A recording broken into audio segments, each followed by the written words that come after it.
हाथ धरकर बैठे रहेंगे? एक दीर्घदृष्टा पार्टी, एक दीर्घदृष्टा सरकार का काम यही है कि वो भविष्य की चुनौतियों को देखते हुए अभी फैसले ले।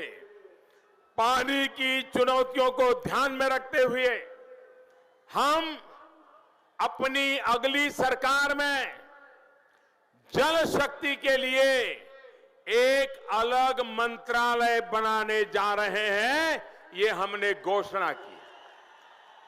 इसके तहत देश भर में नदियों को जोड़ने का काम होगा। तालाब, झीलों, सिंचाई व्यवस्था, जल संचय, जल संरक्षण, हर घर तक पानी पहुंचाना, हर खेत तक पानी पहुंचाना, इस मिशन मोड पर हम काम करने वाले हैं। लातूर के लिए पानी की ट्रेन पहुंची, ये तो पूरी दुनिया ने देखा है। जल युक्त शिवार का लाभ भी देखा है। अब मां तुलजा भवानी के आशीर्वाद से इस क्षेत्र में पानी की दिक्कत कम हो, इसके लिए हम अपने प्रयास और बढ़ाएंगे। साथियों, देश में रोजगार और स्वरोजगार के लिए मेक इन इंडिया और मुद्रा योजना के माध्यम से एक व्यापक काम हमने किया है।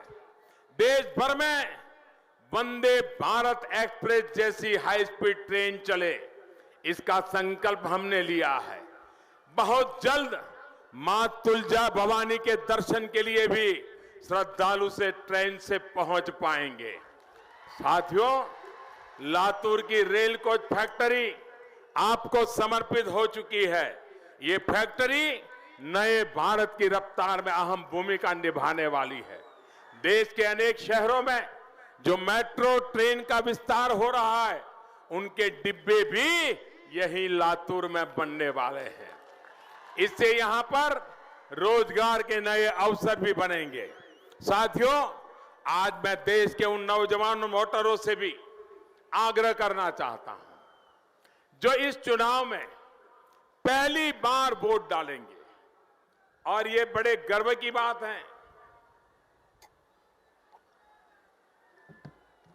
ये वो वोटर है जिनका जन्म 21वीं सदी में हुआ है। ये वो वोटर है जो 21वीं सदी में पहली बार देश की सरकार चुनने जा रहे हैं, लोकसभा के लिए वोट देने जा रहे हैं। और इसलिए 21वीं सदी के ये महत्वपूर्ण मतदाता जो पहली बार के वोटर हैं, मैं आपके लिए कुछ बातें करना चाहता हूं। देश के फर्स्ट टाइमर वोटरों के साथ मैं आज छत्रपति शिवाजी महाराज की पुण्य भूमि की धरती से बात करना चाहता हूं, तुलजा भवानी की धरती से बात करना चाहता हूं। मेरे फर्स्ट टाइम वोटर्स, आपने देखा होगा कि हमारे यहां कई परिवारों में देखने को मिलता है कि किसी भी बेटे या बेटी को कहीं काम मिल जाता है, नौकरी मिल जाती है, कमाई हो जाती है, और फर्स्ट टाइम जब उसको सैलरी मिलती है, अगर दुकान करता है तो पहली बार जो कमाई होती है, छोटा मोटा कोई भी कारोबार होता है, पहली जब कमाई होती है, हमारे देश में ज्यादातर बेटे बेटी क्या करते हैं, पहली कमाई खुद के लिए नहीं रखते हैं।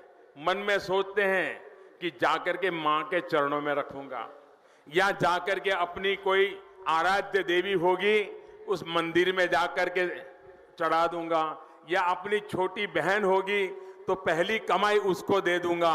ऐसा आज भी होता है कि नहीं होता है? ये हम पहली कमाई दे देते हैं कि नहीं देते हैं? ये देश की परंपरा है।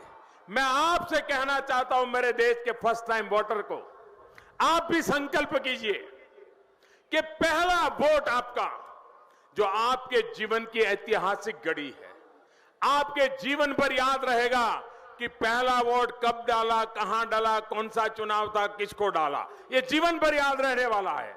हर किसी को पहली घटना याद रहती है। मैं जरा कहना चाहता हूं मेरे फर्स्ट टाइम वोटरों को, क्या आपका पहला वोट पाकिस्तान के बालाकोट में एयर स्ट्राइक करने वाले वीर जवानों के नाम समर्पित हो सकता है क्या? मैं मेरे फर्स्ट टाइम वोटर से कहना चाहता हूं कि आपका पहला वोट पुलवामा में जो वीर शहीद हुए, उन वीर शहीदों के नाम आपका वोट समर्पित हो सकता है क्या? मैं फर्स्ट टाइम वोटर को कहना चाहता हूं, क्या गरीब को पक्का घर मिले, इसके लिए आपका वोट समर्पित हो सकता है कि नहीं सकता है?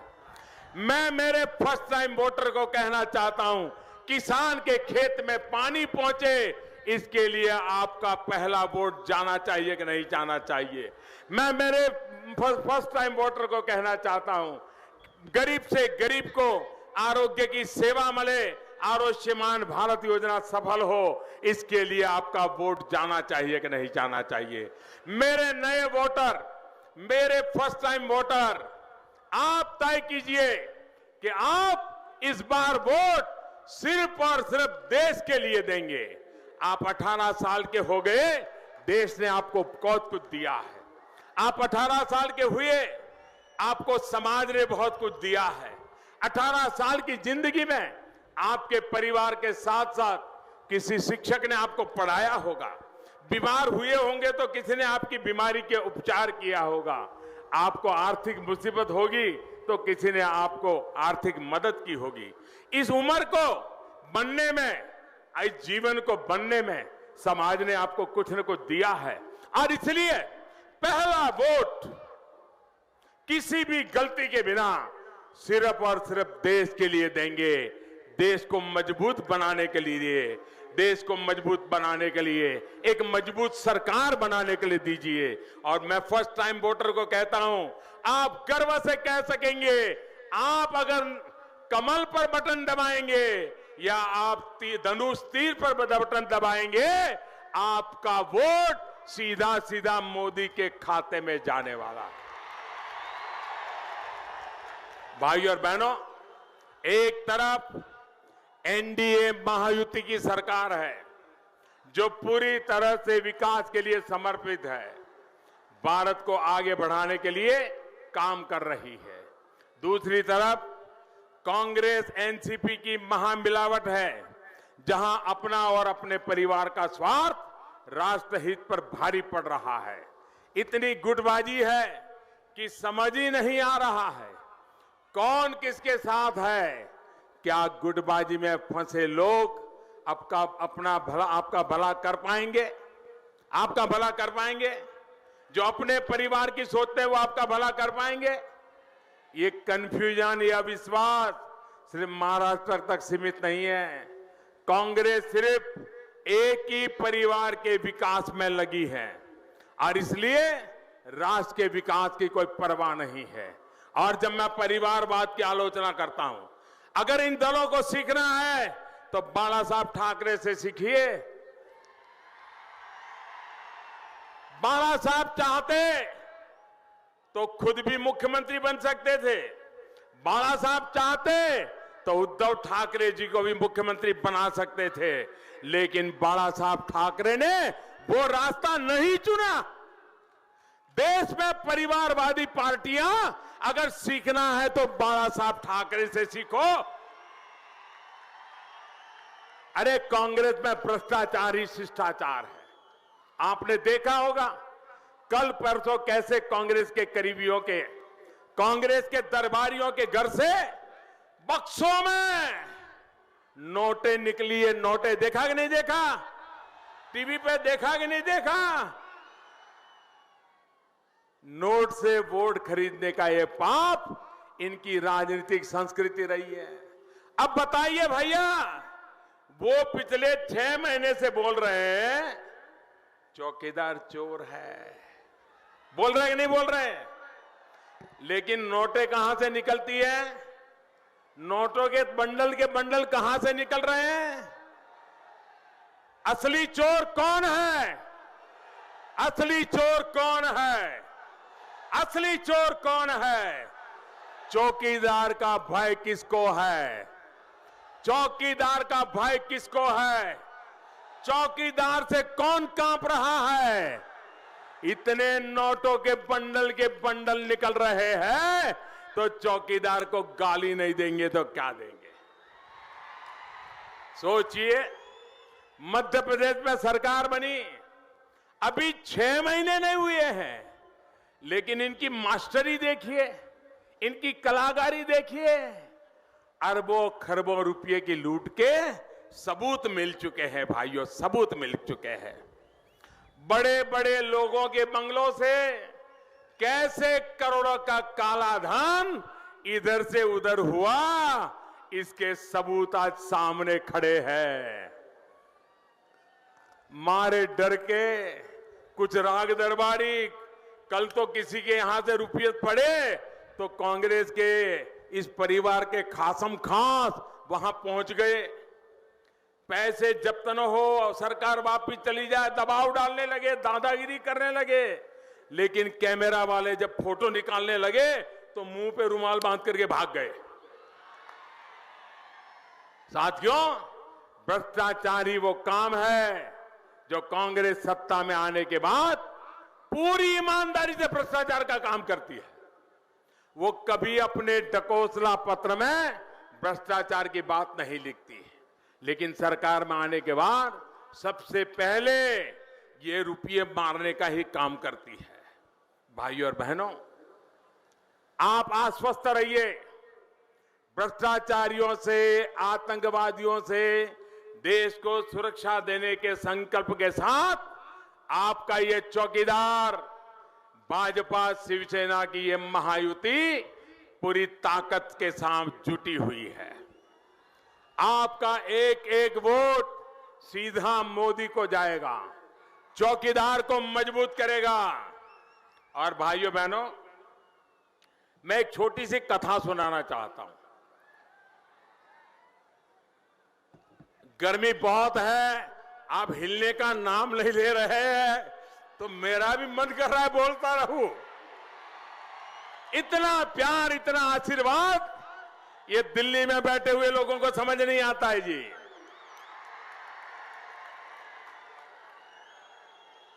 मैं एक कांग्रेस के ढकोसला पत्र के लिए एक छोटी कथा सुनाना चाहता हूं, एक छोटी कहानी सुनाना चाहता हूं। एक बार एक परिवार में एक बुजुर्ग और उनके 3 बेटे थे। लेकिन ये 3 बेटे पिताजी की परवाह ही नहीं करते थे, एक दूसरे पर टालते रहते थे, क्योंकि उनको मालूम था कि पिताजी के पास कुछ नहीं है, मरने के बाद किसी को कुछ मिलने वाला नहीं है, तो बुढ़ापे में पिताजी के पीछे क्यों खपे, अपने बच्चों की देखभाल क्यों ना करें। ऐसे स्वार्थी मन के बच्चे पिताजी के तरफ उनको नकार रहे थे। तो ये बूढ़े बाप ने दिमाग खपाया कि जब कोई उनको स्वीकार ही नहीं करता है, लोग उनको पहचान गए हैं, बेटे भी उनकी अब स्वीकृति नहीं करते हैं, तो मूर्ख बनाने के लिए बाप ने एक बड़ा अच्छा काम किया।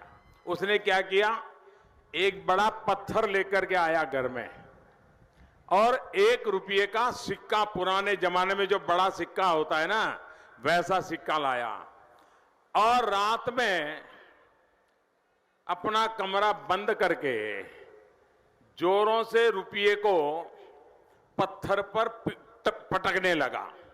तो जोर से आवाज आती थी, फिर वो गिनता था 1, फिर दूसरी आवाज 2, तीसरी आवाज 3, 100, 1000, 10,000, लाख। एक ही रुपये के सिक्कों को बार बार ठोक करके आवाज निकालता था और जोर जोर से गिनती करता था। तो बेटे जो उनके घर में थे जाग गए। उन्होंने सोचा यार बाप के पास तो पैसा बहुत है, ये बोलता नहीं था, अभी गिन रहा है। तो लोगों को लगा अरे भाई चलो कल से बाप को स्वीकार कर लो, उनकी सेवा पूजा करो, ताकि ये खजाना मिल जाएगा। ये कांग्रेस का ढकोसला पत्र भी ऐसा ही है कि वो अत्थर पर रुपये टीप रहे हैं और प्रजा को मूर्ख बना रहे हैं मेरे भाइयों बहनों। और इसलिए कांग्रेस वाले समझ लें, ये आपका ढकोसला पत्र 25 साल पहले आपके पिताजी ने, कभी आपकी दादी मां ने लोगों की आंख में धूल झोंक दी। अब वक्त बदल चुका है, आप लोगों को मूर्ख नहीं बना सकते। यहां इतनी बड़ी तादाद में आप लोग हैं, मेरे साथ एक नारा बोलेंगे? ऐसे नहीं, पूरी ताकत से बोलिए। बोलेंगे? सब पे सब बोलेंगे। माया बरोबर बोला, माया बरोबर बोला। चौकीदार बराबर, गांव गांव है, गांव गांव है, शहर शहर है, लहान थोर, बंधू भगिनी, घराघरात, शेतमड्यात, शेतकरी मजदूर, वकील व्यापारी, विद्यार्थी सुद्धा, सीमेवर योद्धा, भारत माता की, भारत माता की, भारत माता की। बहुत बहुत धन्यवाद।